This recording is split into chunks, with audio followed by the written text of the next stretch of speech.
Hey everyone! You know that feeling when you're trying to compare two things in English and you just keep using the same basic words over and over? Well, you're in exactly the right place. Today, we're going to give your vocabulary a serious upgrade. We're talking about moving from sounding like a learner to sounding like a pro. Let's jump right in. All right, take a look at this sentence. This app is better than the old one. I mean, it's fine, right? It's totally correct, grammatically speaking, you get the point across. But let's be honest, it's a little basic, isn't it? It just doesn't have any punch, any detail. It's what we'd call solid B2 level English. Does that sound familiar? Yeah, I thought so. So many of us get stuck on that exact plateau. But here's the good news. Making that leap to a much more advanced level, it's actually way easier than you think. We're going to fix it, together, step by step. Yeah, we can actually call this the comparison plateau.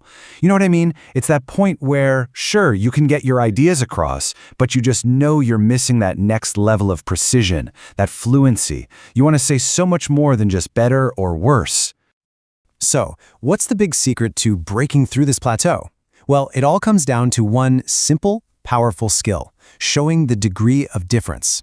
See, advanced speakers don't just say two things are different, they show us how different.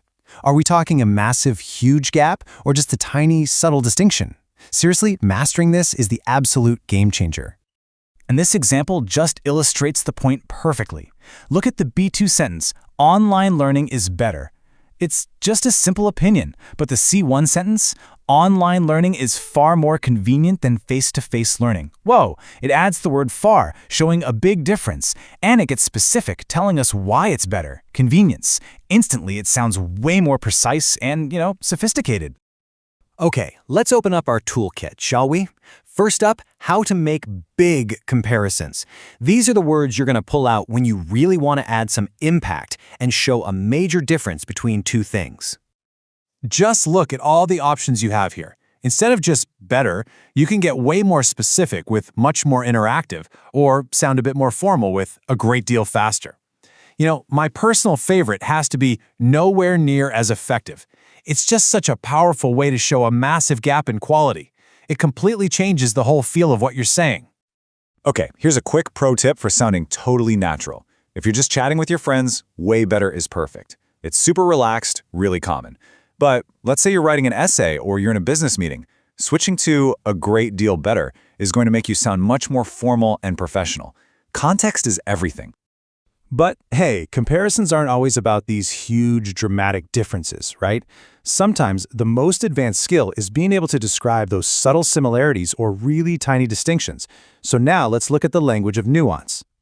This is all about being precise. Notice how slightly more difficult gives you exact information? One I really love here is no better than. It's such a classy, almost understated way to say that two things are equally, unimpressive. And pretty much the same. That's a fantastic phrase you'll hear all the time in casual conversation. And here's a heads up on a super common mistake to avoid. You can't say something is a bit good or slightly new. Nope, those little words, a bit and slightly, they have to be used with a comparative adjective, like better, newer, or more difficult. It's a simple rule, but it makes a huge difference. All right, now for the really fun part. Because, true fluency isn't just about being correct. It's about letting your personality shine through. Let's look at how you can inject some real attitude and emotion directly into your comparisons. Okay, these phrases are just packed with positive energy. If you think something is absolutely amazing, you can just say, there's no comparison. It basically means the other options aren't even worth talking about. Miles better is another one of my favorites. It's strong, it's informal. And telling someone their work is in the same league as a famous artist, that is a huge compliment. Now, on the flip side, these expressions are perfect for when you need to show disappointment. If someone asks if the new movie was as good as the first one, you could just say, oh, it wasn't even close. And by comparison is such a great tool for setting up a contrast. For example, the new software is pretty fast, but the old version, by comparison, was much more stable. See how that works? Now listen really closely to how I say this. This coffee is miles better. Did you hear that? The stress, the emphasis on the word miles, that's where all the power comes from. Your tone of voice and your intonation are just as important as the words themselves. So practice stressing these key words. I promise you'll immediately sound more confident and way more natural. Okay, wow. We have covered a lot of ground.